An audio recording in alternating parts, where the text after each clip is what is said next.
Greetings! This is the Baron here with another video from the Weirdo Workshop. Today we're going to be looking at some little customs I've made of the Alien vs Predator arcade game, and these are the Xenomorphs from that line from Neca. Once again, Neca does some really good sculpts. It's just, I wasn't a fan of the computer game colours. Some people like computer game colours, but I preferred to have them all match with the film accurate colour schemes of all the others. So I've decided to repaint them all. And if anyone else thinks, why not? Yes, go ahead. This is a good fun project. I really enjoyed every moment and look forward to the next projects that I'm doing. So, these ones are as follows: Chrysalis Xenomorph, Arachnoid Xenomorph, and Razor Claw Xenomorph. Like I said, really good designs. They look just like they do in the game. So, let's have a look at the first one, shall we?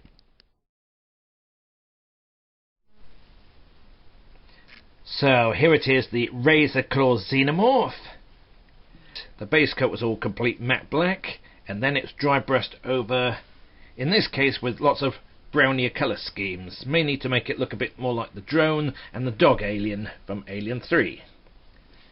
Now, the claws, of course, are painted metallic, and you can see there, and even the blade on the tail. The dry brushing, I must admit I'm happy with how that turned out. It gives that nice look to it. And another bit that I enjoyed as well was repainting. Let's remove the transparent cranial covering very carefully.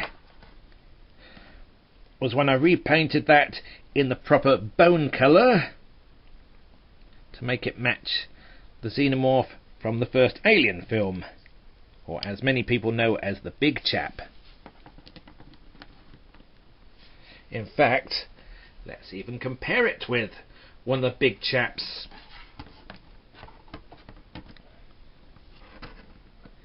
Here it is.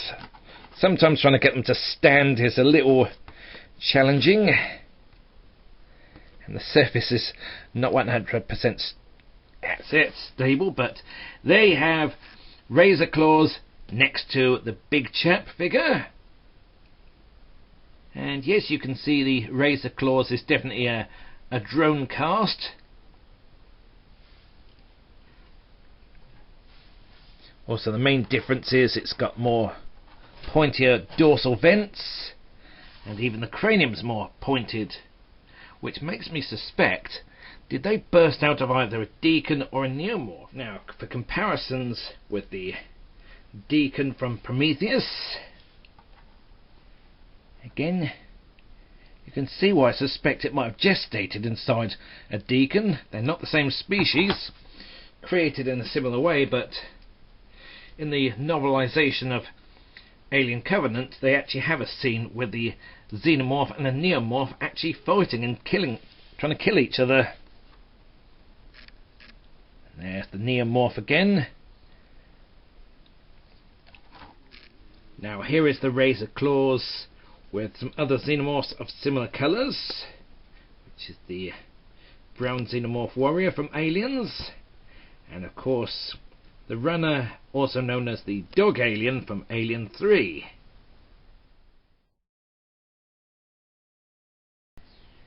Now here is the repainted Arachnoid Xenomorph, and I've chosen to paint this one with a similar colour scheme to the blue tinged Xenomorph warriors from Aliens. The original figure was more blue, but it was a little too comic blue, which I wasn't exactly a fan of, so I decided to make it a bit more.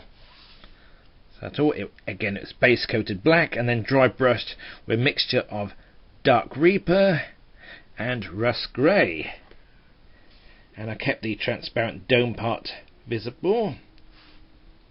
I do like this design, it's a very good one. I like the head crest there, that's different. The figure is basically the dog Xenomorph, or the runner, but modified with bits like like different feet and the different sort of forearms as well from the warrior types.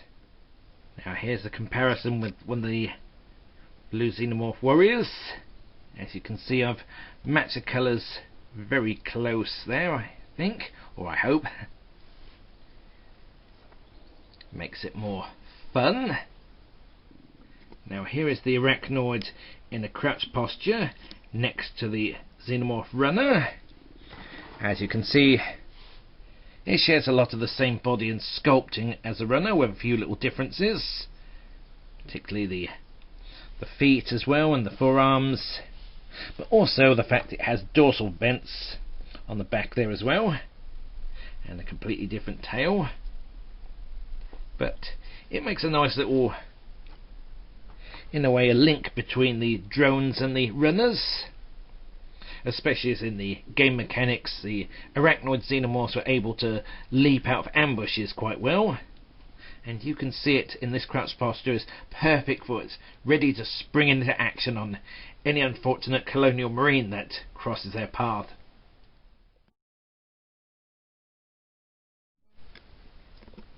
Now here we have the Chrysalis Xenomorph. Again, I do like this design.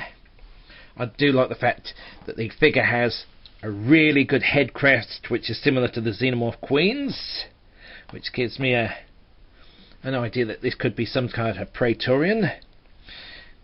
The original figure had more of a bleached, sort of bony colour, sort of tan, sort of to the head crest and to the forearms, but I thought didn't really work out. I wanted it to be able to blend in the shadows just like the other Xenomorphs, so painted up in that colour scheme, I think it works quite well, and if anything helps it to look even more powerful and, well, I wouldn't say muscly as such, but you get the idea that this is pure brute power, that any colonial marine that's unfortunate to encounter one of these, well, you know they're going to have a little difficult fight. I like the back as well. Instead of the dorsal vents, you have these armoured plates there. And you can imagine a couple of these protecting any queens of any hives. So now here is the Chrysalis Xenomorph with its inner head now exposed, which is a good design. I do find it's a nice good function. The skull really calls back to the inner skulls of the original Xenomorph from Alien, but also it kind of puts your mind of the newborn from Alien Resurrection. Also, I do like the fact this also has an extendable inner jaw as in addition, so that's quite a long bite this creature has. And again, I've painted it in a base coat of black, and then went over dry brushing with a mixture of dark Reaper with a bit of rust grey. Those are the colours I chose. I'm sure there's other acrylic paints out there with similar colours, but those are ones I found works best with me with painting. Now here's Chrysalis with one of the blue Xenomorph warriors from Aliens, and again it matches quite nicely together. I will have a future video with some diorama that I'm in the middle of constructing. I will get to show what they look like, especially with lighting. And from the initial prototypes, it looks quite good fun. Also, considering that the Chrysalis is some kind of Praetorian, let's also compare it with the other main Praetorian type that was released by Neca, which is the Predalien. I do hope eventually that Neca does another version of the Predalien with better articulation, but until then, it's quite a good sculpt. And again, you can see by the crests,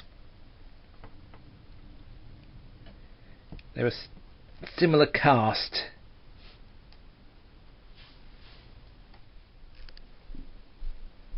Now here is the Alien vs Predator arcade game Xenomorphs as part of a hive there, and you see that they make quite interesting looking swarm. So those are the Xenomorphs we have in today's video. But wait, there's more. I have a little surprise for you. Now, for a little extra fun, courtesy of getting a few copies of the Ripley and spacesuit figure, perfect for when you want to have different characters wearing a spacesuit, just easy, just pop the head off and put a different compatible head inside. It meant I got several different Jonesies, especially with Jonesy with the arched back, which is a wonderful addition anyway, but I thought for a personal bit of fun to paint one of them to look just like my cat, and gave the same colour scheme. In fact, let's have a comparison shot, shall we? Now here is the photo of my cat next to the repaint, and you can see I had a lot of fun repainting the exact same face markings and fur patterning.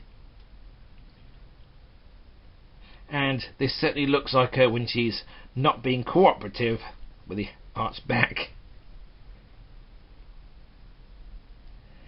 And for some extra fun, let's show a couple little photos that I've taken of the right theme, showing it next to the dog Xenomorph, and a little scene.